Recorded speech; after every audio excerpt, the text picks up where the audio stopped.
Real quick video, but very, very important. Going to talk a little bit about GMOs and how it is in most cheeses.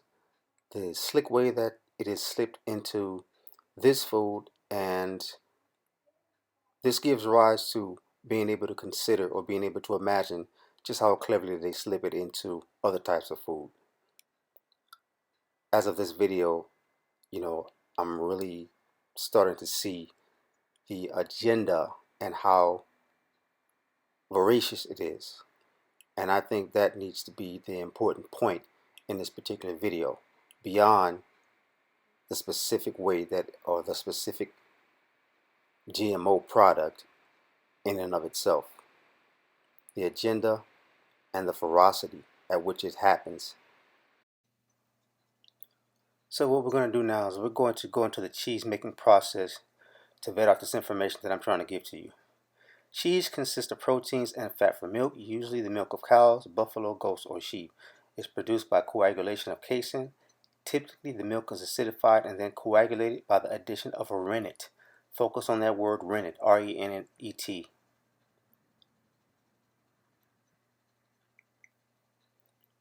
Okay. So rennet is a complex set of enzymes produced in the stomachs of ruminant animals. Chymosin, its key component, is a protease enzyme that curdles the casein milk. This helps young mammals digest their mother's milks. Rennet can also be used as separate milk to separate milk into solid curds for cheese making and liquid whey. In addition to chymosin, rennet contains other important enzymes such as pepsin and lipase. Rennet is used in the production of most cheeses. The mammal's digestive system must be accessed to obtain its rennet. Non-animal alternatives for rennet are also available. So what do they mean, non-animal sources?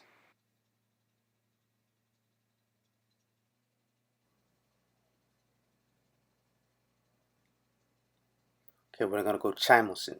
Find out. All right, chymosin or rennet is a protease found in rennet.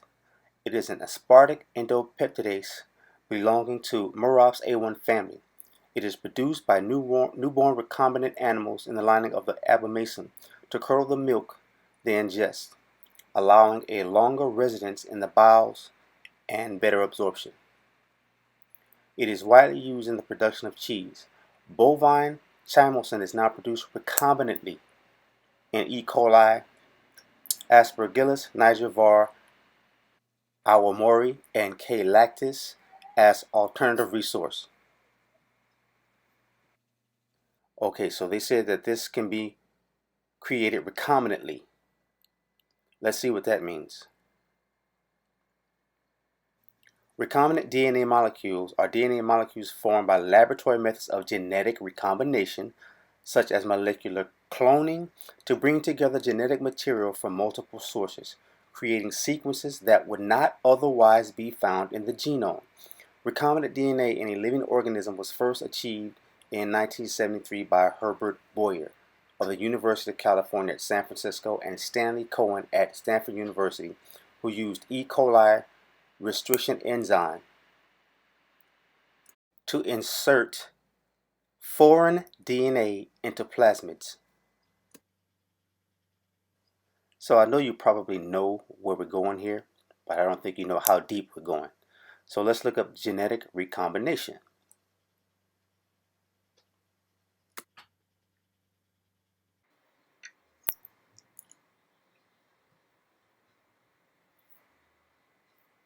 Okay, so we're going to, I just want you to focus on this one part right here, okay? Because this is all you need to know to understand what's going on.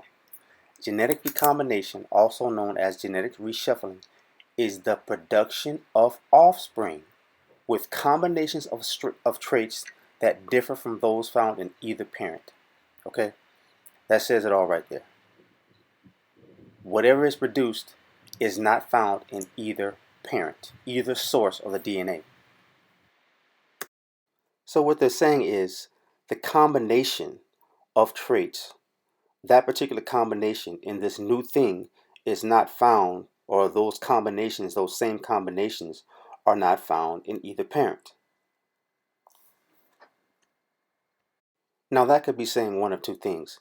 That could be saying that the material found in this new creation does contain material from both parents, but they're in combinations.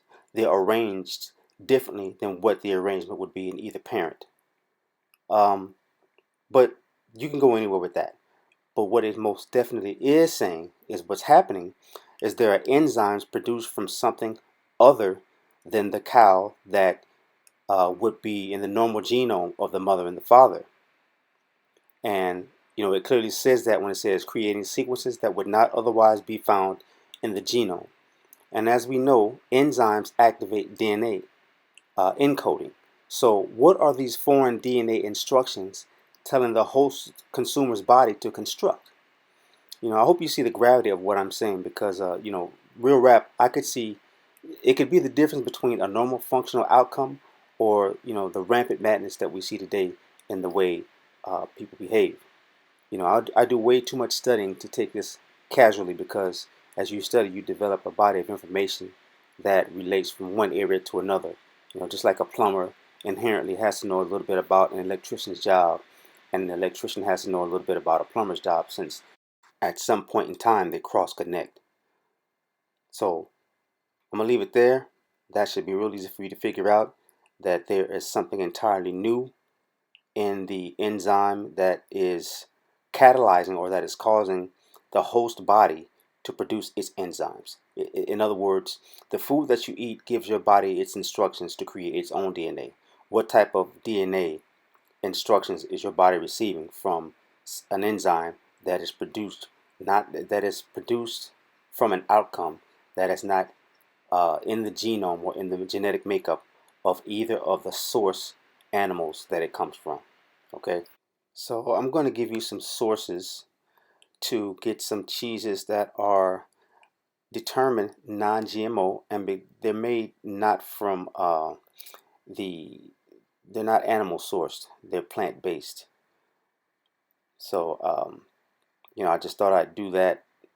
As of right now, I'm not even on that. I'm just you know just a little bit taken aback by these studies. So I'm chill on cheese right now, uh, and I'm chill on animal-based cheese for the duration. That's it.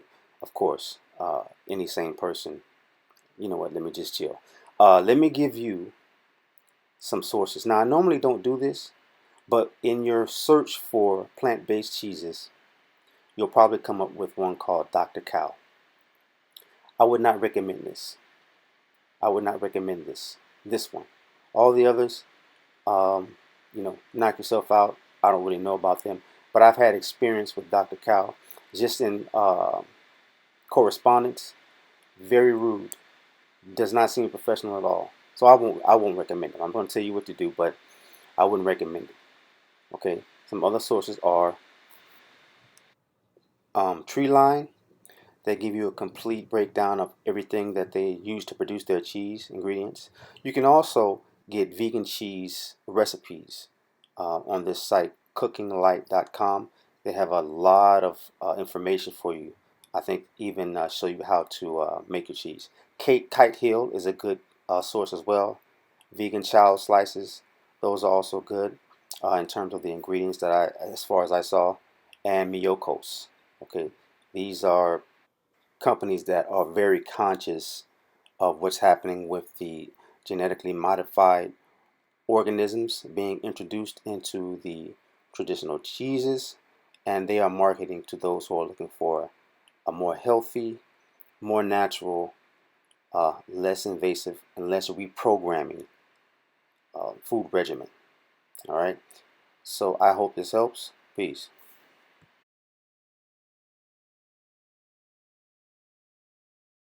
If this information has helped you in any way or you found it valuable, don't hesitate to subscribe.